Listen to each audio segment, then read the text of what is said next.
Chers amis, bonjour. Aujourd'hui, je vais vous parler de la figure d'un grand explorateur français d'origine italienne qui s'appelle Pierre Savorgnan de Brazza. Sous la Troisième République, la France poursuit la conquête de son second empire colonial.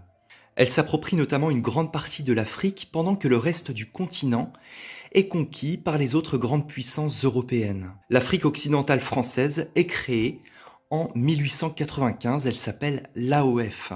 L'Afrique équatoriale française, l'AEF, quant à elle, ne sera conquise qu'en 1910. Elle est composée de plusieurs colonies françaises qui forment aujourd'hui de nombreux pays, comme par exemple le Gabon et le Congo. Un explorateur est à l'origine de la colonisation de ces pays, Pierre Savorgnan de Brazza. D'origine italienne, il fait ses études à Paris et devient diplômé de l'école navale. Il est envoyé en 1875 au Gabon pour remonter le cours du fleuve l'Ogooué. En quoi consiste l'exploration de Brazza à l'intérieur de l'Afrique et quelles sont ses suites?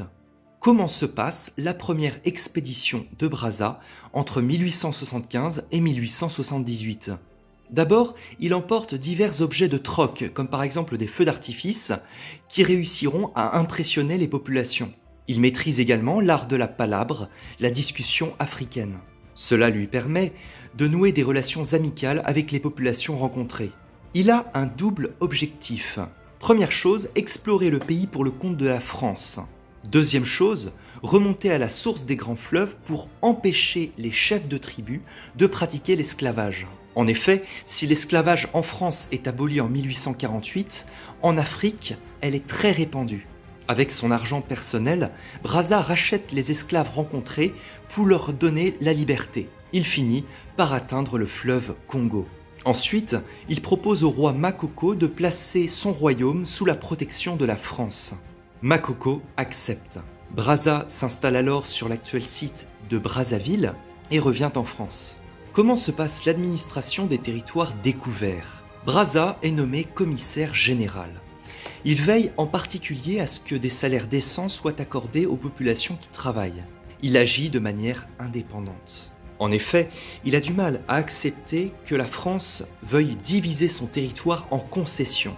Elle devrait en effet être cédée à des sociétés qui seraient chargées d'exploiter le territoire, comme le caoutchouc ou l'ivoire. Des critiques s'élèvent contre Brazza, comme par exemple celle de laisser le désordre s'installer dans les territoires découverts. Il accuse quant à lui ses adversaires de ne pas respecter les droits des indigènes. Il est donc mis à la retraite d'office en 1898 et quitte le Congo pour Alger. Les sociétés ont le champ libre et donc en profitent. Elles soumettent notamment la population africaine aux travaux forcés, ce que refusait évidemment Pierre Savorgnan de Brazza. Que se passe-t-il au retour de Brazza en 1905 à l'ouverture d'une enquête? Il assiste aux désastreuses conditions de vie des populations indigènes. Elles sont persécutées par les sociétés qui abusent d'elles. Par exemple, elles prennent en otage les femmes et les enfants parce que les maris n'ont pas récolté assez de caoutchouc. Brazza est très affecté. Rapatrié, il n'arrive pas à rejoindre la France. Il meurt à Dakar en septembre 1905. Enterré à Alger, son épitaphe dit « Sa mémoire est pure de sang humain. Il succomba au cours d'une dernière mission entreprise pour sauvegarder les droits des indigènes et l'honneur de la nation. » En conclusion, l'exploration conduite par Brazza a bien une portée morale.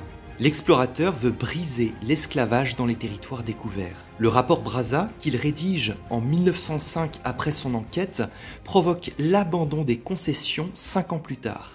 Le Congo de l'époque de Brazza est aujourd'hui appelé le Congo-Brazzaville, par opposition au Congo belge qui deviendra la République démocratique du Congo avec pour capitale Kinshasa. Chers amis, j'espère que cette vidéo vous a plu. N'hésitez pas à liker, à laisser des commentaires ou à vous abonner. Je vous souhaite une très bonne journée.